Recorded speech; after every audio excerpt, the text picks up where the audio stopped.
Hello, everyone, and welcome back. I'll wait for a few more seconds, and I hope you all are doing great. Let me fix this. So, as you might have seen, today's topic is the cost you pay when you doubt yourself too much. And I think we all pay that, right? A heavy cost when we don't understand why are we doubting ourselves too much. So today I want to explain it to you. Are you doubting yourself? Is it an internal issue, or are you doubting yourself? Is it an outside influence? Okay, so I'll explain it to you all that. So let's get started. So as we know that self doubt is nothing, it is that voice in your head, right, or the feelings that question whatever you are doing. Now, at times that questioning is helpful, right? But if it happens all the time where it is holding you back, where it is stopping you to do something in your life, then it becomes serious, right? So, some of my clients, when they doubt everything they are doing, then it's a serious problem. But once in a while, that voice in your head says, do something this way or do something that way, or this is not the right way, it's all good, right? So today we'll differentiate between all these scenarios. So once you start to doubt yourself, what happens? Can anybody tell me in the chat? So you're doubting yourself, what would happen? The number one thing, what would it affect? This would affect your decision making ability. Okay, because now you know. So the self doubt starts very slowly. For example, if I can show you this glass, now this is a glass of water. Now if I feel this is not water, this is something else, or is it a hot water, is it a cold water, things of that nature, what is happening here?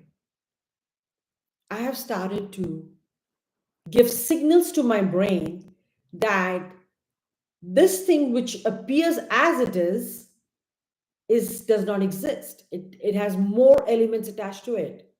A hot water, cold water, or is this glass?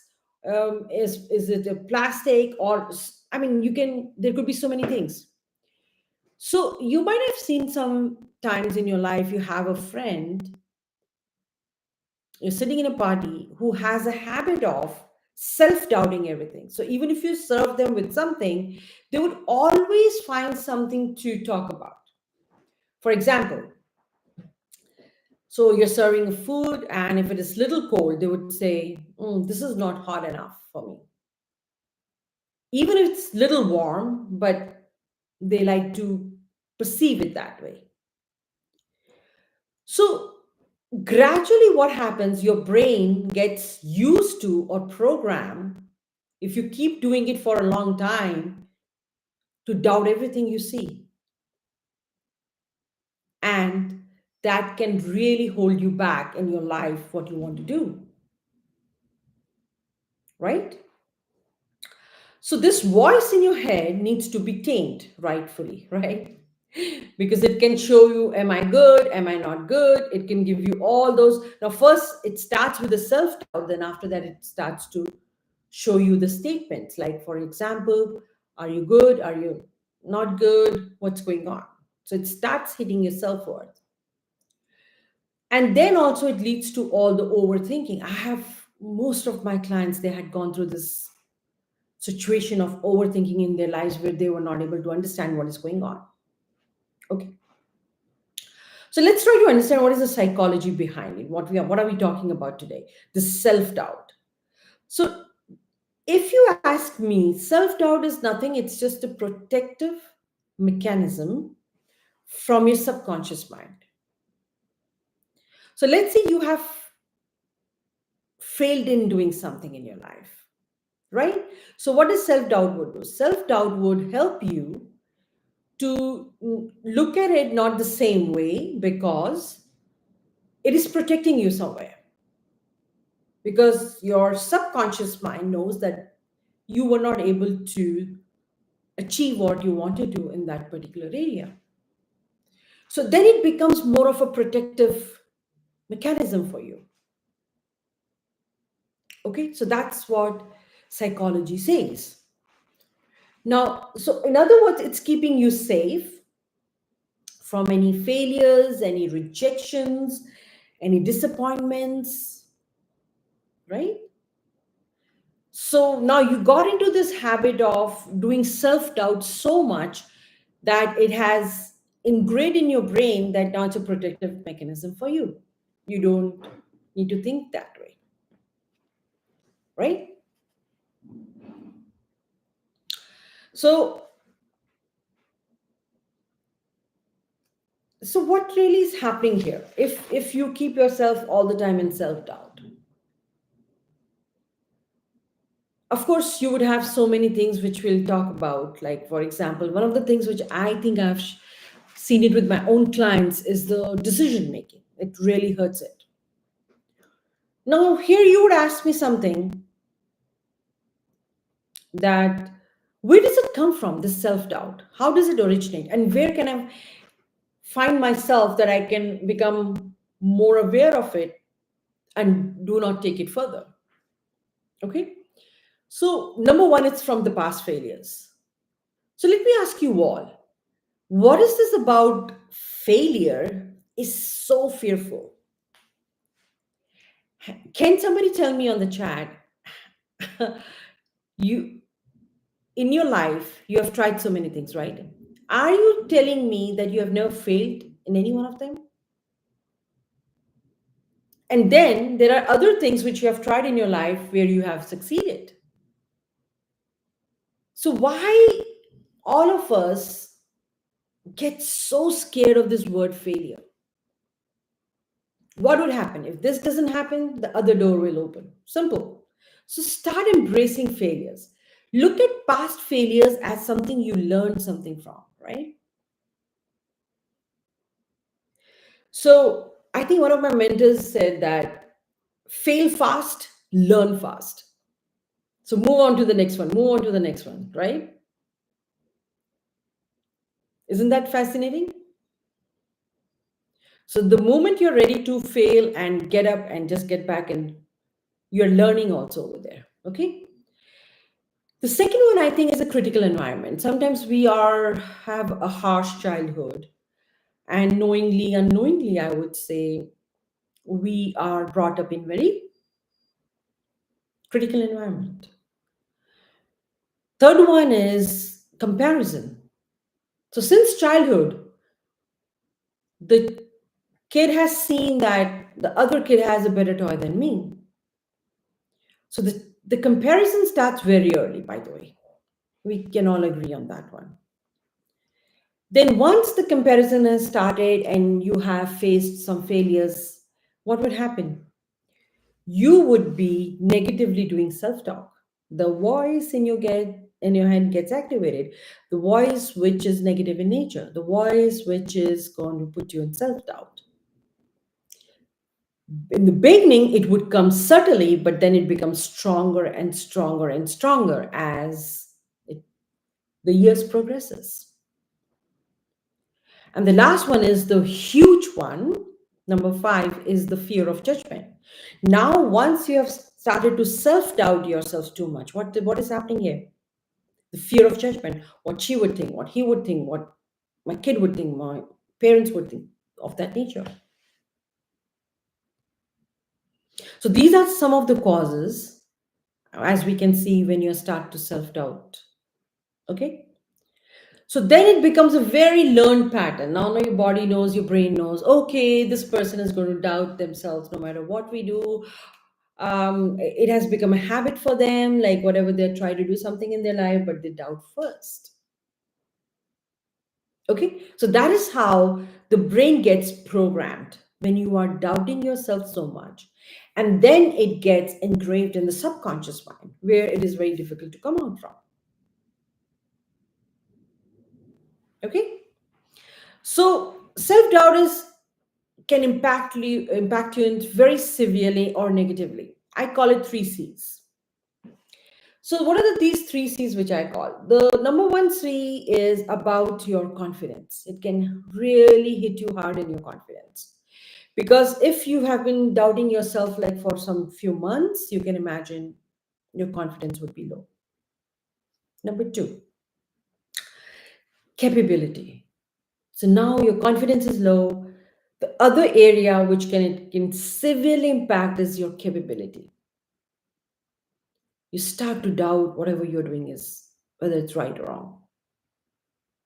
Number three, and the one of the most highly impacted area would be what? Can somebody write from C? Your creativity. Okay. So these are the three main areas which your self-doubt can really severely impact you. So the other question you would ask me here, that is self-doubt is just us, we created it in our minds, or it is from influence as well? So I would say the self-doubt is learned and it's not you usually.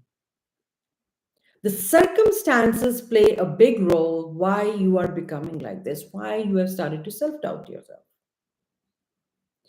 And here the three C's which play a role are criticism, child conditioning, and comparison. Simple.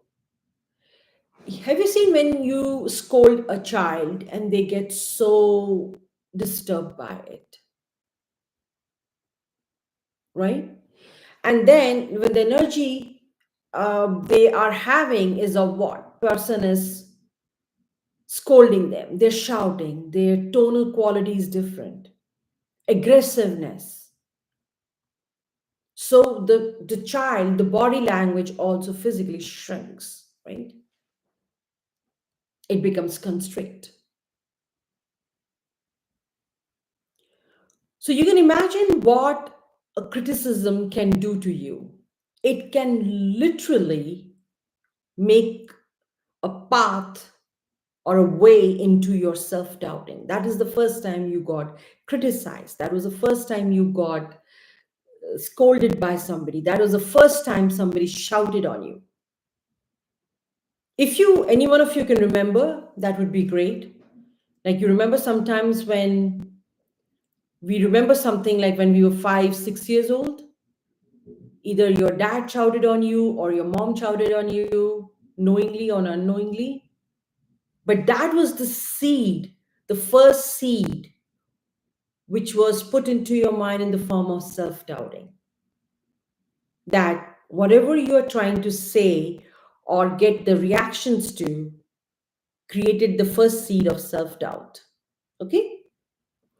So these three things, if they have occurred in your life and in your childhood, is like criticism, child conditioning, and comparison. It's a very good part that's why you are self-doubting yourself today. So let's talk about what are the hidden costs you'll pay if you live in always self-doubt or always not trusting yourself, basically, in other words. So number one is you miss opportunities. So even if there are opportunities going by, but you're in self-doubt, right? You will always see it as, should I do it? Should I not do it? Should I take it? Should I not take it? So number one is the hidden cost you pay if you live in self-doubt is you miss opportunities all the time. So in other words, you're not able to take decisions. Number two, delayed dreams. So when you're holding too much self-doubt, there are delayed dreams. Not that you're not capable of having dreams, you do, but they take such a long time because you're not able to take actions. Again, you're not able to do any logical, I would say, decision making. So most of the people who live in self-doubt, you have seen that they have delayed dreams. So their dreams take a lot and lot of time, where other people are able to achieve it in lesser years, lesser time. Number three is burnout from overthinking. When you live in self-doubt, by the way, you're thinking a lot. And let me put it out very honestly with you all. You're thinking what? Mostly junk, which you don't need. But since you have already shown that you're doubting yourself so much, you can't help it, but you are on autopilot from subconscious mind that you're doubting everything you're doing, which is absolute junk in nature. All right. The last one is very important is strained relationships. So now when you're self-doubting so much, what is going to happen to you? Your relationships, first with whom? With yourself. And second with whom? With the people around you, are going to get strained. Because you have not learned to understand that why are you self-doubting yourself too much? You're not able to look at your achievements at all, but you have gone into the mode of self-doubting yourself in every area of your life. So your relationships would say, I don't know, this friend of mine, she or he has achieved something, but they don't want to acknowledge it. They only want to talk about failures. Do you have any friend of like that? Can you put it on the chat window? A friend who always talk about the failures they have.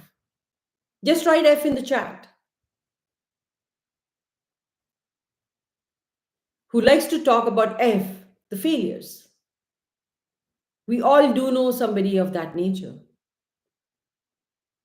Can you write it in the chat, please?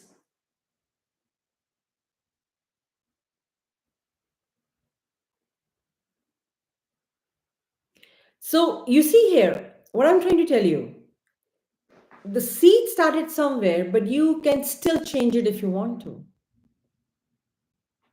So now you would ask me, what is the one thing I could do? So you have to shift your mindset of being just one thing. I'm going to give you just one thing today: resilience. No matter what happens, how difficult it is, how much problems you're having for a month or 2 months, just keep doing it no matter what. Build that resilience mind in you. And eventually you will see it will help you to overcome your self doubt. Because now you're forcing yourself, you're coming out of that comfort zone where you felt so nourished. Okay, if I'll not do this, I'll avoid it. Don't do that anymore. Face it, do it. And if you fail, like I said, fail fast, learn fast. Always remember that. So you're learning. So it is like success in progress. If you even if you're failing, that means at least you did something, right? You should acknowledge that. You should be proud of yourself. At least you did something. So fail fast. Move on to next one. Learn fast. Next mode, next mode, next mode, next mode. So don't stop yourself over there. So just one thing you need to do. Whenever you're doubting yourself, or whenever you're trying to make a decision about something, should I do it? Should I not do it? If it is very low risk, go ahead and do it, no matter what. If it's absolute high risk, you need to evaluate. But something you have learned, you want to show it to the world, you want to do it for yourself, just do it. And do it multiple times, just not once. So your mind would get programmed in the right direction that no matter what, you would still not stop. You would still keep doing what you want to. So the self doubt would disappear. It will be no longer influencing you in more negative way. Right? Like I said, you really, the three C's it attacks on, the three C's I just told you about, your self doubt attacks on, your confidence, number one, Your number two, capabilities. They will go away if you don't work on it. Number three, your creativity. And you need all three to succeed in your life, for sure. So next time, whenever you're doubting, just do it no matter what. Because failure is something we all go through. We all have it in our lives. But the one who understands that failure is a part of learning, failure is a part of success, they keep moving ahead. The other ones stop there. So fail fast. That's okay to fail. And then learn fast. Okay? So that is all about today because I didn't want to give you too much on this. I just wanted to give you one trait which you can build upon is the resilience mindset and just do it today. All right. So I'll take up some questions here. So the reality show says it's wild how much energy I have lost to overthinking and second guessing myself. Didn't realize that self doubt was costing me this much. Of course it does. So you know what the reality show, what I want to tell you. So first, in the beginning, you feel it's very normal. I'm doing something for myself. But over the period of time, you realize, oh my gosh, what did I get into? Because your confidence starts to drop significantly. And that's the time when you realize, like, I should have done something better to understand it more differently. Like I was telling you about how you should look at failures, how you should look at overthinking, how you should look at what you should build upon is resilience. Simple. So thank you for that question. So next one is heart of humanity. The part about missed opportunities really hit me. How many chances have I passed up just because I didn't feel ready? Yes, that is so true. And when you sit down and realize, oh my gosh, I could have done that, I could have done that, right? So that happens. But if you're doubting yourself, it becomes a habit for you at that time. You feel that's the right thing to do to pass on that opportunity, but it does not work like that, right? And then Joel Sharp asked me the question is thank you for that question. Is the mindset shift from what if I fail to what if it works? Is everything I needed this today? Yes, absolutely. Just a little mind shift. You just do it no matter what. What if this really works? Today, if I'm feeling bad about something, what if that turns around tomorrow and works in my favor? Just think about it. That little mind shift has a huge impact on your brain. And just imagine when you keep doing it consistently, what would happen? You'll master that. You'll program your mind to think, what if I fail, to what if it works out? Or what if it works? Right? So remember that. Fail fast, learn fast, then become resilient. Do it no matter how difficult it is, how tough it is. Just go for it. Let's see what would happen to you. Nothing would happen to you. You can move on to next one. So resilience mindset, always remember, and keep doing it for some time. Don't just leave it in between. Just keep doing it for a few months, and you'll see your mindset has shifted, and you're no longer self-doubting. All right. So thank you so much for being with me today and all the great questions. I shall be back again next week with another topic. Until then, you all have a wonderful day.